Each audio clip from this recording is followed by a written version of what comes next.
Bonjour, j'aimerais vous raconter deux histoires. Une fictive que j'ai inventée il y a quelques années et une autre vécue euh, pendant l'adolescence.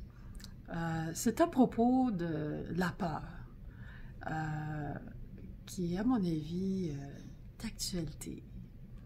Alors, je vais commencer avec l'histoire fictive. C'est le paradoxe du bunker. Alors, c'est l'histoire d'un gars qui étudiait fort, il avait beaucoup travaillé, il avait réussi à avoir une super job payante, puis il a fait des beaux voyages autour du monde, il s'est acheté la maison de ses rêves, il l'a décorée avec ses beaux souvenirs de voyage, il était très fier de lui. Puis là, à un moment donné, il y a une journée que ça sonne à la porte, il répond, mais malheureusement pour lui, cette journée-là, c'est un voyou qui l'a sévèrement tabassé, il l'a blessé là, gravement, puis il lui a volé ses objets les plus précieux, il a saccagé le reste, il a mis feu à la maison, puis pendant ce temps-là, ben, il y a eu un tremblement de terre, un ouragan, une inondation, il est tout arrivé, là. Alors, le gars, c'est pas compliqué, il a tout, tout perdu. Alors là, pendant qu'il se remettait un peu de tout ça, il se disait: Ah, ce que je viens de vivre, là, c'est horrible, atroce, ça l'a fait tellement, mais tellement mal. Il n'y a pas de mots pour dire comment ça l'a fait mal. Alors là, ben, plus jamais, plus jamais, une chose pareille va se reproduire. Alors, il a construit un bunker à toute épreuve. Il n'y avait même pas de fenêtre, comme ça, on n'aurait pas pu défoncer une fenêtre. La porte, là, était étanche, là, vraiment indestructible. N'importe qui se serait essayé, il n'y aurait pas pu. C'était à l'épreuve des tremblements de terre, maison, regarde, à l'épreuve de tout. Alors, à partir de ce moment-là, ce cher monsieur, il était à l'abri du soleil, de l'air frais, de la liberté. Il était à l'abri des gens qu'il aime, à l'abri de la vie. Parce que quand on ferme la porte, on la ferme pour le pire et pour le meilleur. Une porte fermée, c'est une porte fermée. Ça passe pas. Il n'y a rien qui passe. Alors, ben, on peut fermer d'autres choses aussi dans la vie, hein? Juste parce qu'on a peur. On peut fermer notre esprit, parce qu'il y a peut-être des choses qu'on pourrait penser, qu'on pourrait apprendre, qu'on pourrait savoir qui pourraient nous faire mal. On peut fermer les yeux pour ne pas voir le laid. On ne verra pas le beau non plus. On peut se boucher les oreilles pour pas entendre de bruit. On n'entendra pas la musique non plus. On peut se fermer la bouche pour pas goûter à quelque chose de mauvais. On goûtera pas à quelque chose de bon non plus. On peut aussi se fermer la bouche pour ne pas dire des choses que on pourrait regretter, mais on dira pas quelque chose de bon non plus. Hein? On peut fermer notre cœur parce qu'on a déjà été blessé. Là, à ce moment-là, on ferme la porte à la possibilité de peut-être connecter d'une manière très précieuse avec quelqu'un, une personne avec qui la connexion sera tellement extraordinaire qu'on va se dire que la vie valait la peine d'être vécue pour rencontrer cette personne-là. Puis peut-être que cette personne-là, c'est vous, que quelqu'un d'autre va dire: ma vie valait la peine d'être vécue pour avoir rencontré cette personne-là qui est vous. Alors, est-ce que ça vaut la peine de vivre de manière fermée, dans un bunker, à l'abri de tous les dangers? Tout d'un coup, qu'on pourrait être heureux, être libre, puis vivre une vie riche, une vie qui est une vie qui est une vie. Hein? C'est qu'il y a une expression chinoise qui dit tomber 7 fois, debout 8 fois. Puis tous les bébés qui ont essayé de marcher, ils se sont levés debout, puis ont tombé, puis se sont relevés, puis ont retombé, jusqu'à temps qu'ils réussissent. On a tous tombé souvent avant de réussir à marcher. Puis maintenant, on tombe pas tellement souvent, hein? Parce que finalement, c'est que l'épreuve que le gars il avait vécue, ben, c'est une pratique de vie, hein? C'est une leçon de vie. On n'arrête pas de vivre pour ça, là. Alors, est-ce que on devrait arrêter de vivre à cause d'un virus? Un virus qui est supposé d'être différent des autres, unique. C'est peut-être un virus qui a un trip d'ego, je ne sais pas, parce que tous les virus sont uniques. Ils sont tous différents. C'est comme les êtres humains, hein? On est tous uniques, et on est tous différents. On est tous des êtres humains, hein? On est tous égaux, puis différents. Ben, tous les virus qu'on a rencontrés dans notre vie, ben, c'était pas la fin du monde, hein? On est encore là. Alors là, le coronavirus, quoi, est-ce qu'il peut vraiment justifier d'arrêter de vivre? D'être dans un bunker? Tu sais, vivre comme dans un bunker, là, confiné, séquestré, pour pas avoir commis de crime, là. Détruire l'économie et tout le tralala, là, je vous en passe, vous savez, là. Hein? Alors, est-ce qu'on devrait avoir peur du virus? Eh bien, peut-être qu'on devrait avoir peur du virus. Ça serait peut-être une bonne idée. Alors ça, ben, pour vous l'expliquer, je vais vous raconter ma deuxième histoire. Alors, quand j'étais adolescente, à un moment donné, j'ai commencé à faire mon bilan, puis à penser à toutes les choses que j'avais jamais osé faire parce que j'avais peur. Peur de mourir, peur qu'il m'arrive quelque chose, peur de qu'est-ce que les autres vont penser de moi, qu'est-ce qu'ils vont dire à propos de moi, qu'est-ce qu'ils pourraient me faire à cause de ce que j'ai fait. Et puis là, je me suis dit, je m'en fiche. J'ai une vie à vivre, là. Puis là, j'ai envie d'avoir peur. Mais peur, là, pour triper, là. Tu sais, un peu comme, tu sais, quelqu'un qui écoute un film d'horreur parce qu'il a envie d'avoir peur, là, parce que c'est un thrill d'avoir peur. Bon, mais c'était ça, là. Je voulais vivre le thrill, avoir l'adrénaline de la peur. Alors là, j'essayais de trouver où je pourrais trouver la peur. Alors là, je m'en vais à la ronde. On va essayer les montagnes russes. Puis là, ben, j'embarque. Puis là, pendant que ça monte, là, ben là, tu sais, il y avait la chaîne là, qui tire le train, là. Puis là, ça fait toc, toc, toc, toc, toc. Puis là, je trouvais ça long, là, je regardais en bas, puis je trouvais que, c'est pas vraiment haut. Puis c'est donc bien long avant d'arriver en haut, là. J'ai hâte d'avoir peur. Alors là, ça monte, ça monte. On arrive en haut, je regarde en bas, puis c'est pas plus haut que ça! C'est bien nul! Alors là, ça commence à descendre, puis là, ah ouais, plus vite, ah ouais. Puis finalement, ben, j'étais déçue. J'ai même pas eu peur. Puis là, j'ai commencé à imaginer, est-ce que je devrais aller dans un autre centre d'attraction, essayer d'autres montagnes russes beaucoup plus grosses, puis tout ça. Puis à bien y penser, là, j'ai réalisé que même si j'allais dans les plus grosses montagnes russes du monde, là, je vois pas trop comment j'aurais eu peur. Parce que Il y a une différence entre avoir peur, là, tu sais, comme dire, c'est genre, ah, je vais avoir peur des montagnes russes, ah!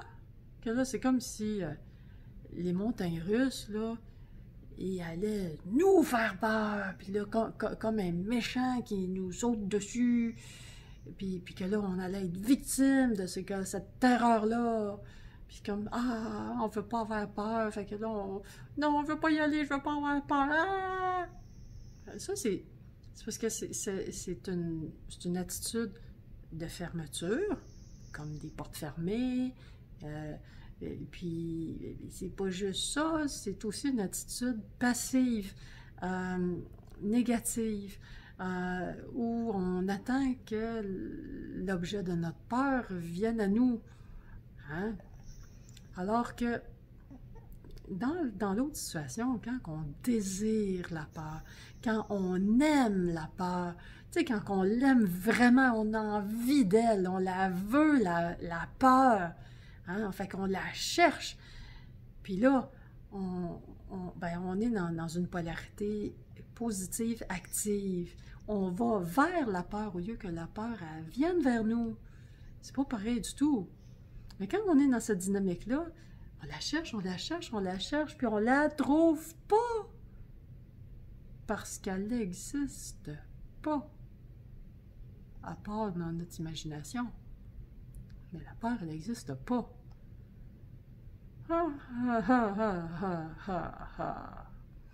Donc, je propose qu'on se mette à chercher le buzz d'adrénaline du coronavirus. Hey, on pourrait triper, là.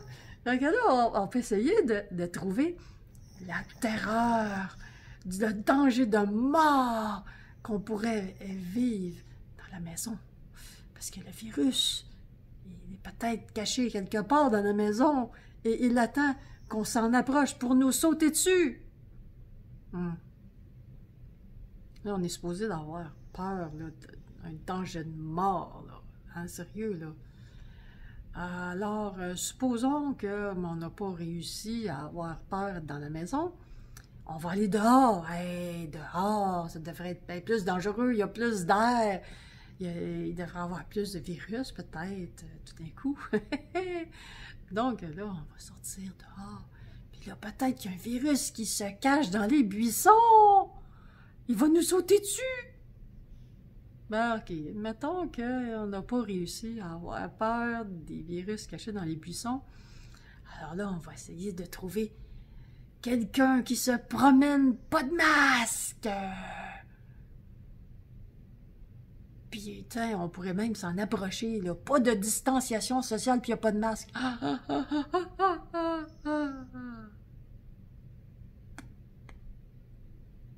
Est-ce qu'on va vraiment ressentir le gros danger de mort?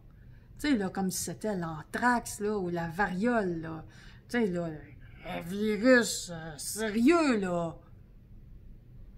Regarde, mettons, on n'a pas réussi avec la personne téméraire et dangereuse qui se promenait pas de masque dans la rue. On va aller à l'épicerie. Ouh! Alors peut-être qu'à l'épicerie, il y a quelqu'un qui était infecté du coronavirus. Mais ça paraissait pas, il était asymptomatique. Et peut-être qu'il le portait, même son masque, et qu'il mettait sa main un petit peu en dessous, là. Puis là, il a tout touché, là, à qu'est-ce qu'il y avait sur les tablettes. Puis là, on va arriver, on va se prendre quelque chose, puis là, on va attraper le virus mortel! Aïe aïe! Y croyez-vous? Sérieux, là? Le ressentez-vous? Sérieusement, là? Ressentez-vous au plus profond de vos tripes que vous êtes réellement en danger de mort, là? Comme s'il y avait un tueur, là, caché en arrière d'un buisson avec une carabine, là, pour vous tirer dessus, ou Jack l'Éventreur, ou je sais pas trop, là. Vous sentez-vous en danger de mort? Est-ce que vous êtes tellement en danger de mort qu'il faut se transformer en zombie, en mort-vivant tout de suite, arrêter de vivre tout de suite, au cas où on pourrait mourir d'un virus qui est tellement différent des autres, tu sais, il est unique, comme tous les virus. Tous les virus sont uniques. Alors, ok, peut-être que là, on va se dire, peut-être que c'est de la bullshit, cette histoire-là, là, de le danger du coronavirus. Peut-être que toutes les conspirations, les histoires de conspiration, c'est peut-être tout vrai. Mais là, ça, ces histoires-là, c'est grave, là, tu sais, il y a vraiment de quoi avoir peur, là. Tu sais, parce que si mettons, on a lu l'Apocalypse dans la Bible, puis là, on se rend compte que, hey, on est en train de vivre l'Apocalypse, là. Aïe, aïe! Ou mettons que, je sais pas, moi, Nostradamus, peut-être prédit ce qui se passe, ou plein de documents de toutes sortes d'affaires qui disent que c'était prévu il y a tellement longtemps. Là. Puis là, on est en train de vivre là, le nouvel ordre mondial totalitaire, sanguinaire, etc. Puis on risque de plus avoir de vie, de mourir, de souffrir, etc. Puis on peut avoir toutes les raisons du monde de croire que c'est sérieux. Alors, est-ce qu'on devrait vivre comme si on était dans un bunker tout de suite? Au cas où, peut-être que c'est la fin du monde. Est-ce qu'il y a un Big Brother quelque part que, ok, il se cache dans le téléphone, dans les écrans plats, dans des Alexia et compagnie, on est surveillé, ok. Mais est-ce que ça a le pouvoir de nous empêcher de dire à quelqu'un qu'on l'aime, qu'on l'apprécie, qu'on reconnaît sa valeur, lui exprimer comment qu'on est content d'avoir cette personne-là dans notre vie, de l'avoir croisée? Est-ce qu'il y a un Big Brother qui nous empêche de faire ça? Est-ce qu'il y a un diable, un démon à quelque part, quand même qui existe, là, qui existe ou qui n'existe pas, là, c'est pas le débat. Mais est-ce qu'il y a quelque chose, une force quelconque, réelle, imaginaire, obscure, occulte, invisible, peu importe, là. Est-ce qu'il existe quelque chose qui peut nous empêcher d'être heureux dans le moment présent, peu importe où on est, avec qui on est, peu importe qu'est-ce qu'on fait? Est-ce qu'il y a quelque chose qui peut nous empêcher d'être heureux maintenant? Est-ce qu'il y a quelque chose qui peut nous empêcher d'aimer la vie, d'aimer les animaux, d'aimer ce qui nous entoure, d'aimer ce qu'on a, d'aimer les autres, de s'aimer soi-même? Est-ce qu'il y a quelque chose qui peut nous empêcher de faire ça? Sérieux, là. Fait que, est-ce qu'on devrait s'essayer d'avoir un rush d'adrénaline pour faire le tour de la maison en espérant de croiser le méchant qui va nous empêcher d'aimer, qui va nous empêcher, nous interdire d'être heureux, puis qui va réussir? Allez, on s'essaye-tu pour voir? Sérieux, là. Est-ce qu'il existe quelqu'un qui est caché quelque part, là, qui peut nous empêcher? Peut-être. Peut-être. Puis peut-être pas. Je vous laisse regarder ça, y penser. Parce que peut-être que le bunker, on le construit nous-mêmes, puis on se met dedans nous-mêmes. Hein? Parce que est-ce qu'on a vraiment une permission à demander pour aimer, pour vivre, tu sais, pour vivre notre vie, pour être heureux? Est-ce qu'on a des permissions à demander pour ça? Est-ce qu'on a des permissions pour être libre? Peut-être. Peut-être pas. On pourrait y penser, hein?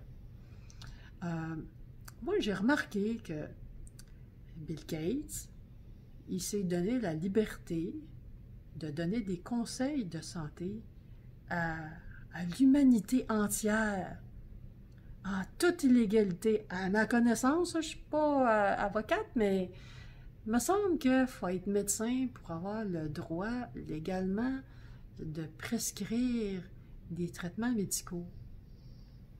Mais il n'est pas le seul, hein? Il y a plein de journalistes qui ont prescrit à la population le vaccin, qui ont recommandé médicalement de se faire vacciner. Il n'était pas médecin. Il y a des ministres, premiers ministres, députés qui ont conseillé, prescrit le vaccin en toute illégalité. Puis des fabricants de vaccins qui ne sont pas nécessairement médecins, qui n'ont pas nécessairement le droit, eux autres non plus, de prescrire ça. Ils ont pris le droit de le faire. Puis ils ont tous été tolérés. Il n'y a personne qui a été poursuivi. Ils ont tous fait ça sans problème, sans demander la permission. Puis il y avait raison. Parce que la loi là-dessus, là, elle n'a pas d'allure. Il n'y a pas de raison qu'on accepte qu'il existe des castes dans la société. Tu sais, là, genre, comme penser que les médecins, là, c'est une caste supérieure, que c'est juste eux qui pourraient avoir des opinions sur la santé, et qui seraient les seuls à pouvoir recommander un truc de santé légalement, puis même faire un soin. Hey, depuis le début de l'histoire de l'humanité, là, toutes les mères de famille, ils ont pris soin de leurs enfants. Ils ont donné des conseils de santé gratis à leurs enfants. Ça aurait été peut-être le fun qu'ils soient payés, là, mais c'était pas comme ça que ça fonctionnait. Donc, ils ont été généreusement disponibles pour offrir des soins de santé à leurs enfants. Puis ils l'ont très bien fait. Puis là, quoi, c'est seulement les médecins, comme si c'était des supérieurs. Voyons donc, ça n'a pas de bon sens. N'importe qui peut avoir une opinion sur la santé. N'importe qui est capable de se faire une idée là-dessus. N'importe qui peut en parler aux autres, de dire, voici ce que je pense à propos de les vaccins, par exemple. Hein? Le système immunitaire, la santé, n'importe quel sujet. Alors, si Bill Gates peut se permettre de donner des conseils de santé, puis il n'est pas médecin, peut-être qu'on peut se permettre d'être libre aussi. On peut peut-être s'auto-conseiller qu'on n'a pas besoin de ça, nous, les mesures sanitaires. Hein? Peut-être qu'on peut se conseiller soi-même d'espérer attraper le virus. Tu sais, quand dans le passé, là, les enfants, ils allaient rencontrer d'autres enfants qui avaient la varicelle par exprès pour l'attraper. C'était bien mieux que le vaccin. Bien moins de problèmes, à mon avis. Ah. Donc, bref, je pense que c'est une sacrée bonne idée de considérer aimer la peur. Mais vraiment l'aimer de tout notre cœur. Puis, pensez aussi que jamais le soleil ne voit l'ombre. Alors peut-être qu'on pourrait tout simplement décider de laisser briller notre soleil intérieur, notre feu sacré, hein? Briller dans notre vie. Pourquoi pas? Peut-être que c'est le temps. Tu sais, briller comme... Tu sais, avoir le feu allumé comme du monde qui sont vivants, peut-être. Hein? On n'est quand même pas pour vivre éteint. Qu'est-ce que vous en pensez? Donc, est-ce qu'on veut le bunker? Non. Qu'est-ce qu'on en pense du virus qui est unique, comme tous les autres virus sont uniques? Il est différent, comme tous les virus sont tous différents. Hein? On en a quoi à foutre de ça? Rien. Rien. Voyons donc. On n'est quand même pas pour s'empêcher de vivre.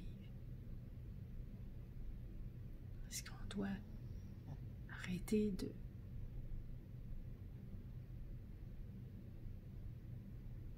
Arrêter de...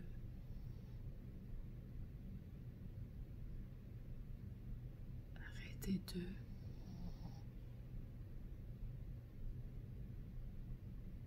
Je vais arrêter de parler. Je vais vous laisser y penser. Pensez-y.